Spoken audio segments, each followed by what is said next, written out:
자, 사전적으로 단독 강화의 의미를 살펴보면 한 나라가 동맹국에서 이탈해서 단독으로 상대국과 강화하는 일인데, 강화란 전쟁을 중단하고 화해하자라는 거야.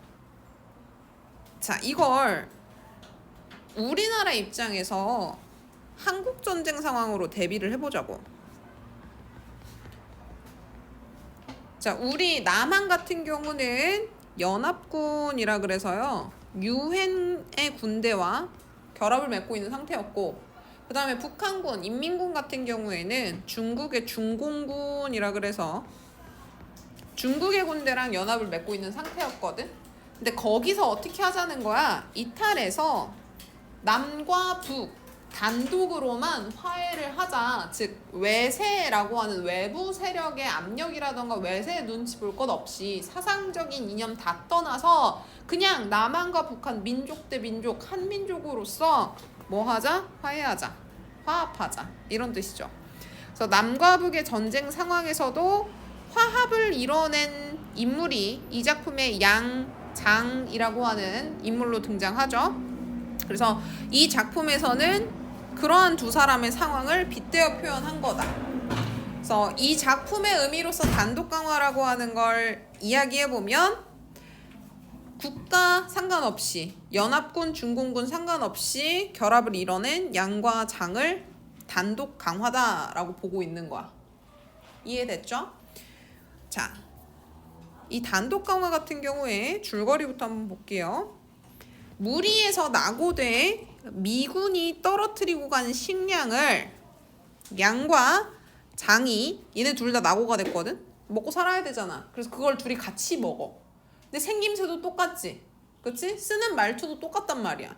그러니까 서로가 서로한테 얘는 국군이고 얘는 인민군인데 적군이라는 인지를 못해요. 그래서 처음엔 같은 팀인 줄 알고 막 열심히 식량을 먹어. 그러다가 장이 동무라 그러거든? 그때 양이 깨달아. 동무? 이렇게 된 거지. 그래서 너 괴뢰구나 라고 물어본단 말이야. 그랬더니 에? 나 괴뢰 아닌데? 나 인민군이야. 이래. 자, 괴뢰라고 하는 단어의 의미를 이따 살펴볼 건데, 남한군은 인민군한테 괴뢰라고 부르고 있었고 인민군은 남한군한테 괴뢰라고 부르고 있었어. 그래서 양이 야, 너 괴뢰지? 이러니까 장은 무슨 뜻이야? 너 국군이지? 이렇게 알아들은 거야. 같은 팀인 줄 알고. 얘도 인민군, 나도 인민군이고 얘가 나한테 괴뢰냐고 물어봐. 아니? 이렇게 된 거지. 나 인민군인데? 이렇게 된 거야. 그러니까 뭐야, 너 괴뢰 맞잖아. 그랬더니 장이 뭐야, 괴뢰는 너잖아. 이렇게 되는 거지. 그래서 그때 얘네들이 서로 적군인 걸 알고 경계해요. 서로 적대감을 보이던 둘은 다음날 아침 각자의 본대, 그래서 양은 국군으로, 장은 인민군으로 찾아 떠날 때까지 동굴에서 하룻밤을 지내며 서로 해치지 않기로 약속합니다. 자, 이 동굴이라고 하는 장소 잘 체크해 두십시오. 각자 총을 함께 묶은 뒤 그것을 등지고 잠을 청하던 양은 잠결에 장이 심하게 뒤척인 것을 자신을 죽이려는 행동으로 오해해서 장을 팍 하고 때려. 그래서 장이 코피가 막 나요. 곧이어 그것이 자신의 오해였음을 알아차리고 미안해하고, 양은 앳되고 순수한 장의 모습에 연민을 느끼고 장은 양한테 형이라고 부르면서 조금씩 마음을 열어가지만 이제 동굴 밖으로 나오게 되는 다음날 아침이 되자 둘은 다시 헤어지게 됩니다. 그래서 양은 자기 갈 길 가고 그 다음에 장도 자기 갈 길 가요. 양은 남쪽으로, 장은 북쪽으로 간다고. 근데 그러던 중 중공군이랑 양이 만나요. 그래서 이 둘은 적대 관계지. 중공군이 양에게 막 사격을 하면서 다가오는데 그때 장이 양한테로 다시 돌아옵니다. 그리고 장이 중공군을 쏴. 그랬을 때 양이 어떻게 행동하냐면 장한테 총을 겨눠요. 이 말은 무슨 얘기야? 나는 중공군이랑 싸우다 죽겠지만 너는 원래 중공군이랑 같은 편이니 괜히 내 편 들다가 죽지 말고 살아 돌아가라. 이라고 총으로 겨눠. 그런데 중공군 입장에서는 양이든 장이든 다 똑같이 생겼지. 똑같이 보이고. 얘네 둘끼리도 몰랐는데 중국인이 어떻게 알겠어. 그래서 중공군이 양을 쏩니다. 장도 쏴요. 둘 다 죽어요. 그래서 이미 쓰러진 양 위에 장이 쓰러져요. 그래서 둘의 피가 한 군데 엉키면서 장면이 끝이 나. 그래서 끝내 죽음을 맞이하게 되는 이야기다. 오케이? 자, 앞부분 줄거리 6.25 전쟁 중에서 시간적 배경 나오고 낙오가 된 국군 양과 인민군 소년 장은 해서 등장인물의 이름이 양과 장으로 설정이 돼. 그지? 이거는 익명성을 집어넣으려고 뭐 그런 것도 있겠지만 익명성을 집어넣어서 뭘 의도한 거냐면 성씨를 놓고 보면 양씨, 장씨 둘 다 뭐야? 한국인. 우리 민족, 한민족 성씨야. 그래서 우리 민족 전체의 이야기다 라고 하는 걸 알려주려고 특정한 고유명사 대신에 성씨만 갖다 쓴 거야. 우연히 산속에서 마주칩니다. 산속이 공간적 배경이죠. 이후 서로 해치지 않을 것을 약속하고 동굴 안에서 하룻밤을 같이 보내게 된다. 자, 이 동굴이라고 하는 장소 중요하다 그랬습니다. 공간적 배경이면서 국가의 권력이나 이데올로기로부터 격리되어 있어. 그렇기 때문에 양과 장은 서로를 인정해 줄 수 있고 자신이 속한 체제나 이데올로기의 우월성을 내세우지 않는 대화가 가능한 공간입니다. 그걸 다 떼고 보니까 이 둘은 어떻다? 한민족이더라. 이렇게 되는 거야. 자, 아까 선생님이 괴뢰 얘기하면서 그 부분 잠깐 볼 거라 그랬는데 괴뢰 얘기가 이 앞부분이거든. 그래서 그거 먼저 보고 이제 뒤에 제시되는 거 보도록 할게요. 둘이 막 미군이 떨어뜨린 식량을 먹다가 장이 어린 친구야. 어린애가 북한군이야. 그 인민군이 동무라 그랬거든. 나보고 뭐라고 했어? 그래서 양이 묻습니다. 자, 이때는 양과 장이라는 이름도 아직 안 나와요. 그냥 키 큰 사람, 어린 사람 이렇게 나와. 뭐 말이야 동무? 이거 물어본 거지. 장은 어려, 순수해. 뭐 동무? 이렇게 된 거죠. 양이. 키가 큰 편은 이게 지금 양인데 아직 양과 장 성씨 이름도 통성명하기 전이야. 그래서 이렇게 표현해. 손에 들었던 깡통을 집어던지고 몸을 일으키면서 허리에 찬 대검을 쑥 뽑아들었다. 너 괴뢰구나. 괴뢰? 괴뢰지. 꼼짝마. 손 들어. 요게 이제 양, 얘가 장. 갸냘픈 편에 이게 장입니다. 어린애. 손에서 깡통이 떨어져 땅바닥에 굴렀다. 손 들어 이러니까 깜짝 놀란 거지 얘가. 너 괴뢰지? 이랬더니 얘가 아니야 나 인민군이야 이러잖아. 여기서 괴뢰가 무슨 의미야? 자기 입장, 장 입장에서는 국군이란 뜻이야. 장 입장에서는. 역시 괴뢰군. 넌 뭐가? 갸냘픈 편의 목소리가 떨립니다. 무서운 거야. 난 국군이다. 국방군 괴뢰구나 이래. 서로가 서로한테 괴뢰라고 그러죠. 짜식이 꼼짝마. 그래서 이 괴뢰라고 하는 단어는 꼭두각시 노름에 나오는 인형이라는 단어인데 남이 부추기는 대로 따라 움직이는 사람이란 뜻이야. 그러니까 사실 남한도 그렇고 북한도 그렇고 외세에 의해서 그리고 혹은 지배 세력에 의해서 괴뢰와 같은 행동들을 하고 있다. 작품 속에서 수송기에서 떨어진 비상식량을 함께 나눠 먹던 양과 장이 서로를 괴뢰라 부르며 갈등하는 것은 이데올로기 대립이 극심하던 1950년대의 상황.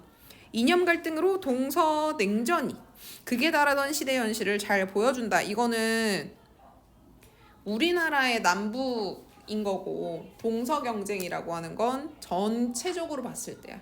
미국과 소련의 냉전을 얘기합니다. 또한 이를 통해 양과 장, 남과 북이 서로를 반대 진영의 꼭두각시로 생각하고 적대시하고 있는 사회의 정치적 현실을 상징적으로 보여주는 단어다. 오케이? 자, 이러고 나서 이제 둘이 안전하게 하루 보내자 한 거죠. 이제 동굴에 들어와가지고 조금 얘기 터놓다가 총을 한 군데다 묶고 잠이 드는데 둘은 총 묶음을 기대고 어깨와 어깨를 비빕니다. 요런 거. 서로가 서로한테 지금 기대서 자고 있는 거야. 아이고. 레이숀의 모닥불은 자 레이숀이 비상식량인데 그 전투식량 같은 경우에는 불이라고 하는 게 안에서 땡기면 연료가 들어있어서 데워져. 그래서 이 레이숀은 비상식량이면서 동시에 불을 붙일 수 있는 수단이야. 레이숀의 모닥불은 거의 꺼져가고 있는데 동굴 밖 설경은 어스름 달밤 속에 고요히 잠들고 있었다. 굉장히 정적인 배경이 막 등장하죠. 자칫 잘못하면 아름다워 보일 수도 있지. 그래서 동굴 밖 설경이란 단어에서 알 수 있는 거 6.25 전쟁 중 겨울이구나. 자, 겨울이라고 하는 계절적인 배경은 이 둘이라고 하는 양과 장한테는 시련과 고난의 계절이자 동굴 안에서 이 둘이 결합하고 서로가 서로한테 기댈 수 있게 해주는 계절이기도 해요. 공간적 배경은 동굴 아니고 어스름 달밤, 시간적으로는 지금 밤이 됐구나. 알 수 있습니다. 장의 가느다란 코 고는 소리를 들으면서 반잠을 자고 있던 양은, 자, 장보다 양이 나이가 조금 더 많고요. 이 작품 같은 경우에는 전지적 작가 시점인데 양한테만 초점화를 시켜놔서요. 양의 심리만 직접 제시를 해줘. 이 얘기는 무슨 얘기냐? 간단히 얘기하면 우리가 이 글을 읽는 남 한 사람이잖아. 그치? 남 한 사람 입장에서 봤을 때 장의 행동이 어떻게 보이는지 보여주려고 그러는 거야. 오케이? 자, 양이 나이가 더 많아.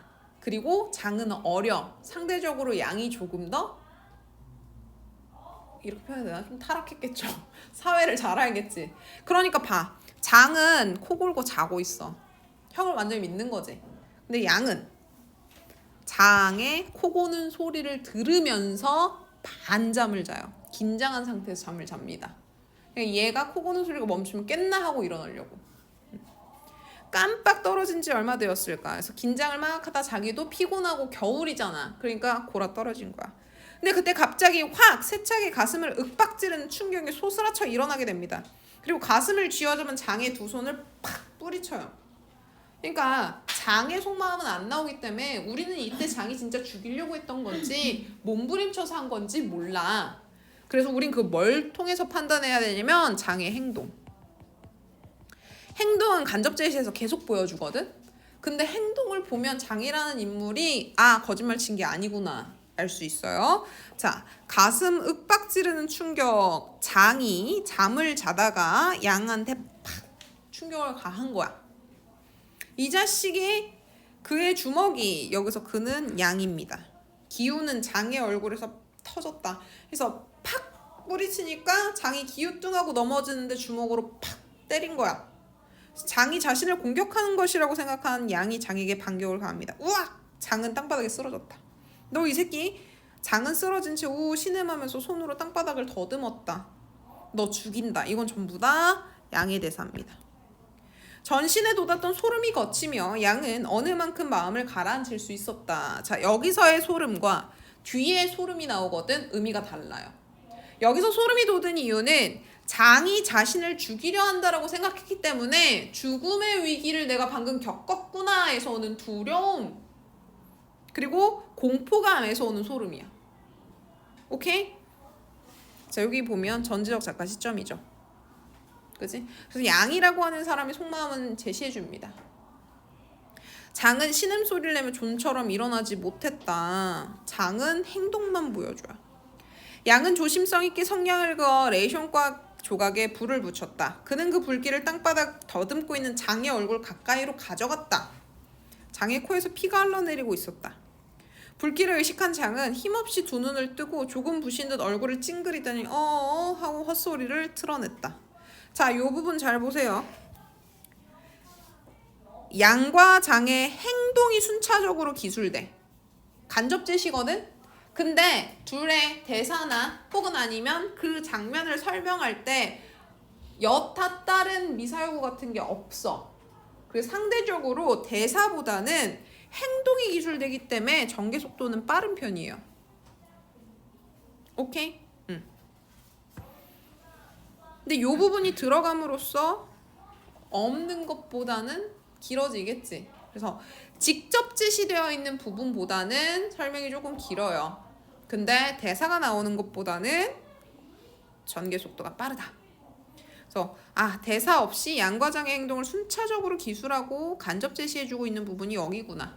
그래서 착각하면 안 되는 게 이렇게 나오는 설명 부분이니까 직접 제시인가 보다 할 수 있거든? 아니에요. 행동을 제시해줍니다. 이 새끼야 너! 하고 양이 막 난리가 났는데 장은 예? 하고 정신을 거뒀다. 양은 장의 멱살을 잡아 시켜 올렸다. 이 죽일 놈의 새끼 예? 계속 이래 얘는. 자다 복면 맞은 거야. 응? 장은 언뜻 흩어진 시선을 모으며 양의 노여움에 찬 얼굴을 건너보았다. 자, 봐봐. 이 행동 얘라고 하는 장의 대사, 그지? 그리고 하고 헛소리를 하는 장의 모습. 그래서 이 모습을 통해서 알 수 있는 건 장은요 진짜 잠꼬대를 한 거야. 그럼 얘 입장에서는 어떤 거야? 자다가 갑자기 누가 날 팍 때려서 했는데 불을 막 가까이 대. 그러더니 나한테 욕을 막 해. 무슨 상황인지 알아 몰라? 알아 모르지. 그리고 시선도 잠에서 맞겠잖아.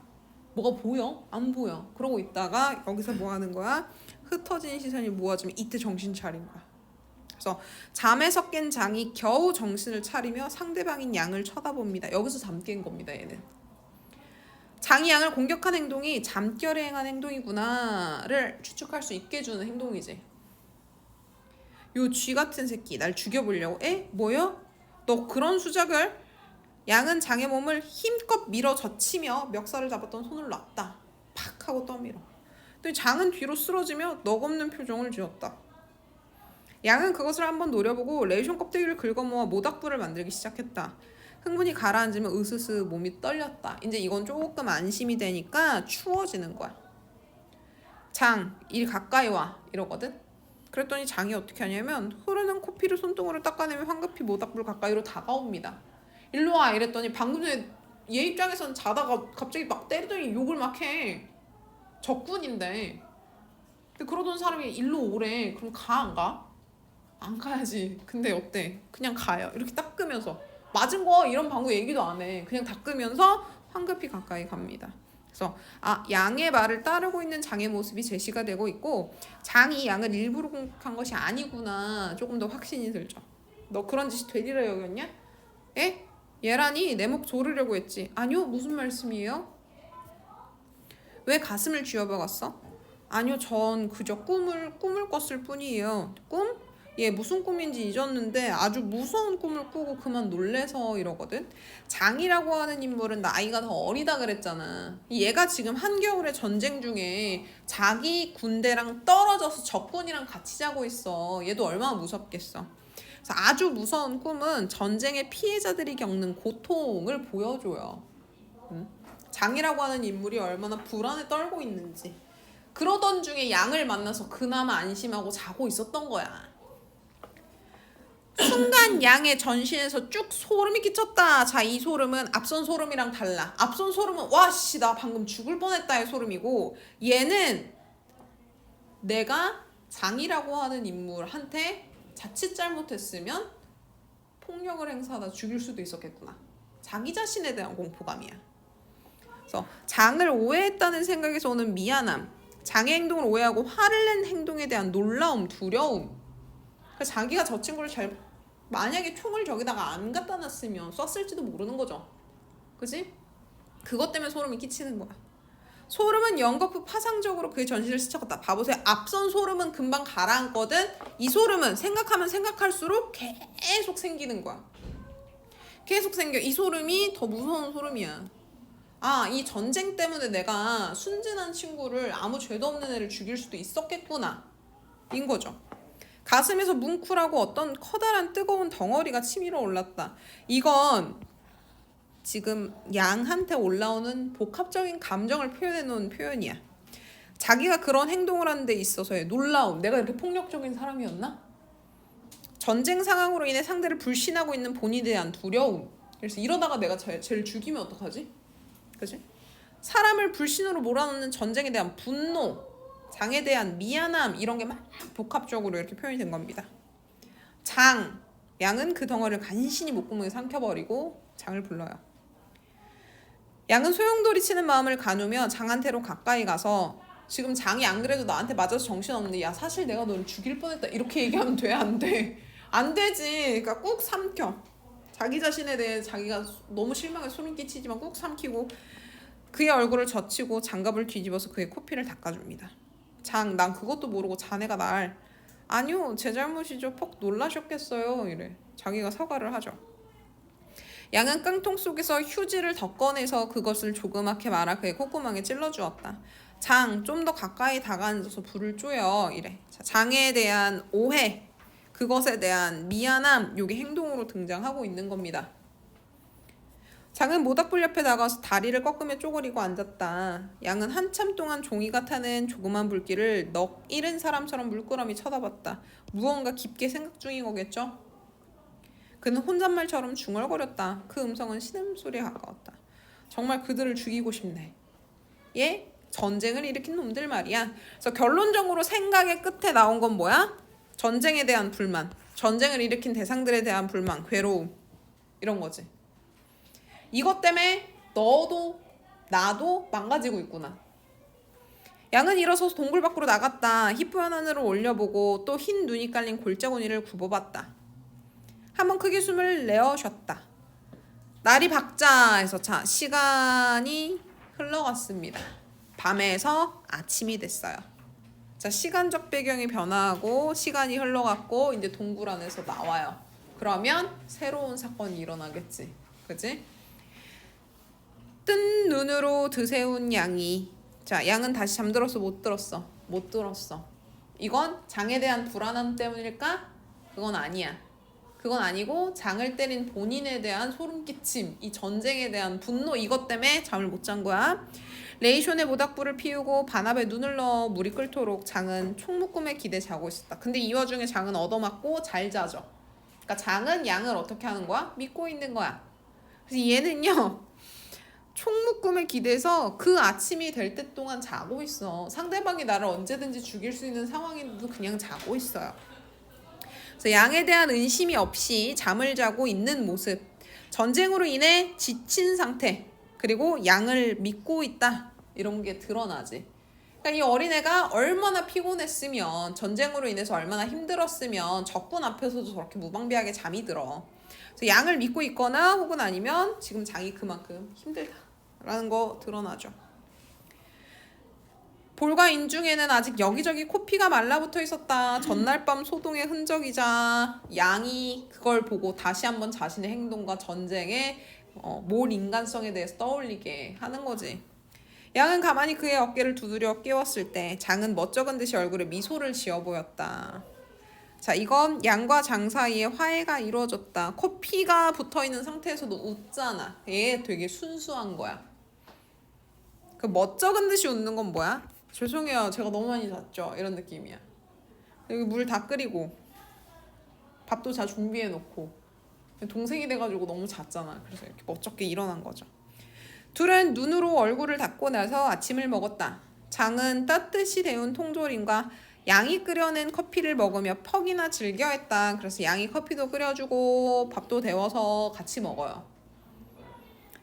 장, 너 저 레이션 모두 가져. 이래. 자, 레이션이라고 하는 건 식량이고 겨울이기 때문에 불이 없으면 자칫 잘못하면 얼어 죽어. 그지? 밥뿐 아니라 온도를 유지해 주는데도 중요한 소재야. 근데 그걸 가지라 그러죠. 그래서 장에 대한 배려를 보여주는 소재다. 양이 양보합니다.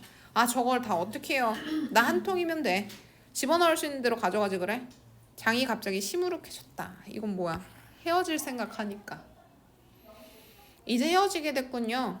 안 만났던 것만 못하군. 코 언저리가 아프지? 자, 이거는 내가 널 만나서 싫었다가 아니라 내가 괜히 너 때려서 코피까지 나게 했다. 괜히 우리 둘이 만나서 너가 상처나 하나 더 얻었다 해서 자책이야. 그래서 장을 오해하며 코피를 나게 만든 것에 대한 미안함이 있는 거고 처음에 서로 대립하던 때의 적대감을 드러내는 것이 아니에요. 아니요, 괜찮아요. 식사를 끝낸 둘은 저마다 짐을 꾸렸다. 자, 탄환 받아. 자, 이제 그래서 둘이 압수해놨던 탄환 돌려주고 총 돌려줘요. 이때가 제일 사실 위험하지 않아? 그치? 사실 우리 입장에서는 장의 속마음 알아 몰라? 모르지? 그래서 결말이 나오기 전까지는 계속 의심하면서 보게 돼요. 이러다가 양의 신뢰를 얻은 장이 탄환을 받자마자 저 뒤에 가서 쏘는 거 아닐까? 응? 양은 레이션 한 통을 꾸려들고 장은 두 통을 꾸려매고 갑니다. 둘은 함께 동굴을 나서요. 장, 예? 잘 가라니 못 가라니 인사는 말자. 자네는 저리로 가고 북쪽이야. 나는 이리로 남쪽 갈 뿐이야. 뒤도 돌아보지 마. 양은 동굴을 내려서서 눈을 헤치며 골짜구니를 향해 비탈을 더듬었다. 장은 그것을 한참 보고 섰더니 저편 골짜구니로 발을 옮겼다. 이렇게 끝나면 장이 쏠까 말까 고민하는 것 같지? 근데 이 뒷장면은요, 양이 중공군 5명을 맞닥뜨려. 그래서 이 5명이 양을 겨냥하면서 올라오거든? 근데 그 모습을 저 옆에서 장이 바라보고 다가옵니다. 그래서 이 5명 중공군이 올라오는 걸 양이 장을 살리겠다고 벌떡 일어나서 셋을 쏴. 그러고 장이 오기 전에 어떻게 자기가 목숨을 버려서라도 얘를 살리겠다 이거지. 근데 그 셋을 쏘는 순간 한 발 팡 해서 명치에 맞아요. 그리고 장은 오면서 왼편에 있었던, 오른편인가 왼편에 있었던 중공군을 한 명을 쏘고 장이. 그래갖고 장이 양한테, 양이 총을 맞고 막 있는 상태에서 장이 중공군을 쏘고 다가오자 양이 총구를 장한테 겨누면서 이래요. 너 나를 죽이려고 다시 돌아온 거지? 그래서 지금 가지 않으면 내가 지금 너한테 총을 쏠 거야 한단 말이야. 그러니까 장이 억울해하면서 형, 난 그런 생각이 전혀 없었어. 죽이려고 온 거 아니야 이러고 막 다가오거든. 그러다가 중공군이 장한테 총을 탕 쏩니다. 그래서 양은 이미 총을 맞은 상태였고, 그래서 양이 꼬꾸러진 위로 장이 꼬꾸러져요. 그래서 이 둘 시신에서 흘러나온 피가 하나를 이룹니다. 이러면 자 끝나. 이 결말을 알고 이걸 보면 뭐야? 아, 장이라고 하는 인물이 진짜 양과 작별하는 게 아쉬워서 쳐다봤구나 인 거지. 뭘로 보면 너무 무섭지 않니? 쏠까 말까 이거.